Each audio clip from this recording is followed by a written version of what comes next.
Assalamu alaikum. Aujourd'hui, on va parler de la cétoacédose diabétique. En introduction, et pour définir l'état de cétoacédose diabétique, il nous faut 3 éléments. Une cétonémie ou une cétonurie élevée, un pH acide et une hyperglycémie. Il faut savoir que l'état d'hyperglycémie dans le cadre de cétoacédose diabétique est caractérisé par son mode d'installation brutal en moins de 48 heures. Se voit essentiellement chez des sujets jeunes, diabétiques de type 1, et il est de bon pronostic si on va le comparer avec l'état d'hyperglycémie hyperosmolaire où la mortalité avoisine les 20%.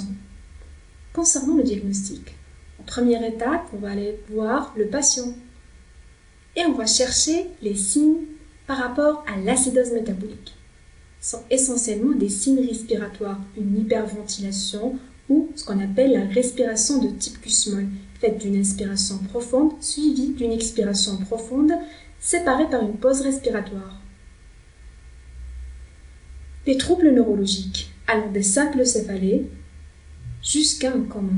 À votre avis, est-ce qu'on y devient un coma calme ou agité dans le cadre d'une hyperglycémie? Réfléchissez un petit peu. Vous avez la réponse? Oui, c'est certainement un coma calme. Pourquoi? Parce que le glucose arrive toujours au niveau cellulaire, pas comme dans le cas de l'hypoglycémie, où on a une inversion du gradient de concentration. Concernant les signes digestifs, ils sont en rapport avec une accentuation du péristaltisme intestinal par le biais des corps cytoniques, ce qui peut vous donner un tableau qui mime le tableau d'abdomen chirurgical aigu. Donc faites attention.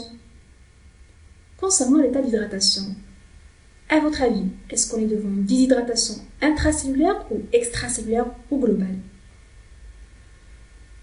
Réfléchissez un petit peu. Je vous ajoute, le patient arrive toujours à compenser ses pertes hydriques et on n'a pas un état d'hyperosmolarité, ce qui fait qu'on n'a pas une déshydratation intracellulaire. Et oui, la réponse, c'est une déshydratation à prédominance extracellulaire, mais ça n'empêche dans les états d'hyperglycémie grave qu'on peut avoir les deux. En deuxième étape, et pour asseoir le diagnostic, il vous faut ces 3 éléments. Une acidose métabolique, elle est essentiellement organique par le biais de l'oxydation des acides gras en corps cytonique, donc la production d'H+, et accessoirement minérale, par perte rénale des bicarbonates. En deuxième lieu, on a un trou anionique qui est augmenté et une cétose franche. Concernant la cétose, alors, une cétonémie ou bien un taux d'acide hydroxybutyrique supérieur à 3 millimoles par litre évoque le diagnostic. Ou bien, on peut aller faire une recherche donc, de l'acide acétoacétique au niveau urinaire, c'est ce qu'on appelle la cétonurie, et la valeur, quand elle est supérieure à 3 jusqu'à 5 millimoles, donc cet intervalle, c'est selon la méthode utilisée. D'accord? Alors, concernant l'ionogramme, faites attention. Devant une acidose métabolique ou bien une situation d'insulinopénie, il faut savoir que l'hypercalémie, si vous allez trouver un chiffre augmenté, c'est une fausse hypercalémie parce qu'il y a un transfert du potassium de l'intérieur vers l'extérieur de la cellule. En ce qui est de la natrémie, je vous dis tout simplement, il faut aller toujours calculer la natrémie corrigée par le biais de la formule de Katz.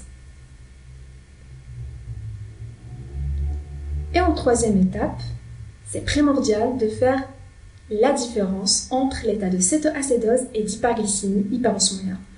Pour la cétoacédose, on a un pH bas, c'est clair, c'est une acidose.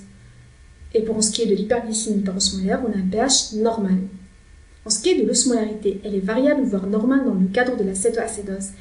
Et pour ce qui est de l'hyperglycémie hyperosmolaire, d'ailleurs hyperosmolaire, donc on a une osmolarité augmentée. Cétoacédose, encore je reviens sur le mot acédose, ça indique un trou anionique augmenté, ce qui est le contraire pour l'état d'hyperglycémie hyperosmolaire où le trou anionique est variable. En dernier lieu, cétose, donc on a une cétonémie, une cétonurie élevée. À peu près, si on va faire une étude semi-quantitative sur bandelette Lipstick, on va trouver 2 croix, voire 3. Et pour ce qui est de l'hyperglycémie hyperosmolaire, on peut trouver aucune croix, comme on peut trouver une seule croix, ce qui correspond à une valeur de cétoninie plutôt, inférieure à 2 millimoles par litre si on va faire une étude quantitative. On vient de terminer avec le diagnostic. C'est le moment de chercher la cause de ce trouble. En fait, ça peut être par rapport à une insulinopénie ou une insulinorésistance.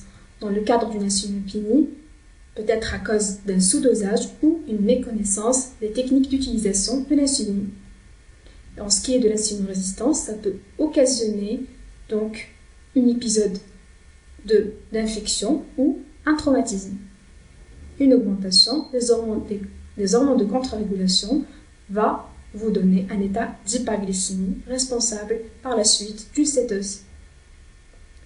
Alors, je pense que c'est le moment d'aller traiter le patient. Il faut savoir que l'élément clé dans le traitement, c'est bien évidemment la réhydratation. D'ailleurs, elle vous permet d'abaisser les chiffres de glycémie.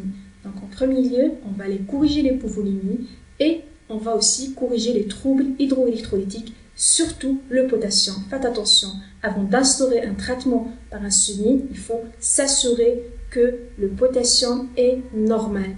Et même en ce qui est de la volémie, en fait, vous ne pouvez pas instaurer un traitement par insuline qu'après correction au moins partielle de la volémie et des troubles hydroélectrolytiques.